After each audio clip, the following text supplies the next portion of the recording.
First time I tried heroin, it didn't seem like it was that scary thing that everybody thinks of when they think of heroin, you know. A weekend thing turned into a Friday, Saturday, Sunday thing, then eventually it would turn into an everyday thing. And so in the back of my mind, I knew, oh crap, this is what addiction is, that's what it is.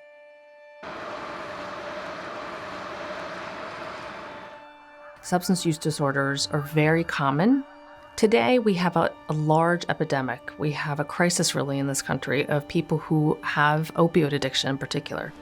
When I had nowhere to go, I knew I needed to get off the streets. I went to a rehab facility, stayed a couple days, and the drugs just kept calling. That cycle kept repeating itself over and over and over. When we talk about treatment, often what that is translated into is, oh, it's beds and going away somewhere to actually get treatment services, kind of somehow get fixed. But we know that addiction doesn't work that way. There is no cure for addiction. It is a chronic brain disease that really needs long-term management. When people walk into an outpatient addiction treatment center thinking that they really want to feel better for that day, it's up to us to really be able to actually look at the whole person and see that, okay, well, let's help you for today, but let's also have you tomorrow. Let's have you the day after that, and the week after that, and the month after that, and the year after that. So here at IBR Reach, they explained to me that this is a program for folks like you that are addicted to opiates. And we actually help them in terms of providing medication that will deal with your withdrawal symptoms. I was ready. I've tried multiple other treatment programs without medication, and I could not stay there long enough. We're lucky because we have 3 FDA-approved medications for the treatment of an opiate use disorder.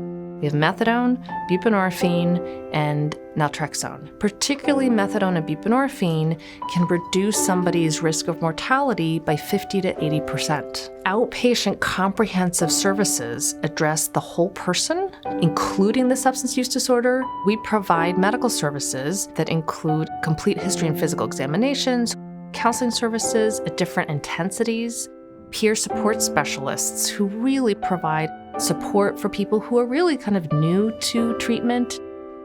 So I have a couple of resources here. These are Baltimore housing resources. Support is very important when it comes to recovery and when it comes to treatment. I was also in active addiction for 20 years. And I'll give them my backstory and tell them how I went through treatment and tell them it took me 5 times. Don't be afraid to come into my office. I have an open door policy. I also tell them I need you to come every day to get medicated because it's very, very important. I take methadone on a daily basis. First, they'd give you maybe 1 or 2 bottles for the weekend. Eventually, I was able to earn the max of take-homes allowed, which is about a month's worth. How are you?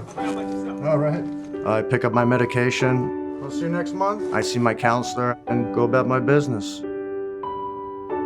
Just like diabetes and high blood pressure, in order to actually achieve and sustain remission and recovery, people need to learn how to live with their condition. That is best done in an outpatient setting because that allows people to actually stay in their homes, stay in their community, continue to go to work, take care of their families, and still be able to actually get effective treatment for their addiction.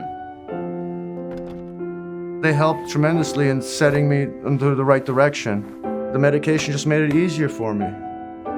I'm able to function again. I can brush my teeth, take a shower, go to work, go to school, and go about my day, which was amazing. The single largest barrier to expanding access is stigma.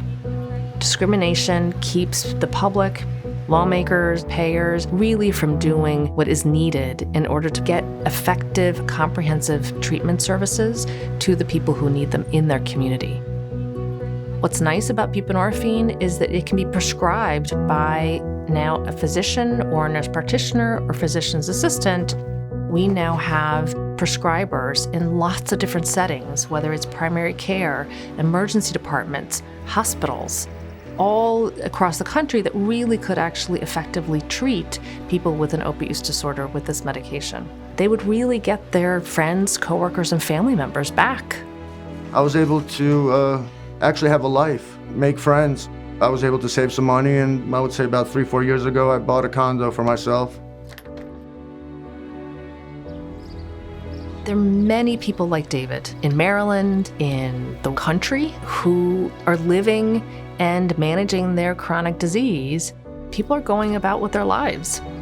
You can't hide from your addiction. I just look at it as a blessing in disguise that you might not see the reward right away, but it's coming. Believe me, it'll come.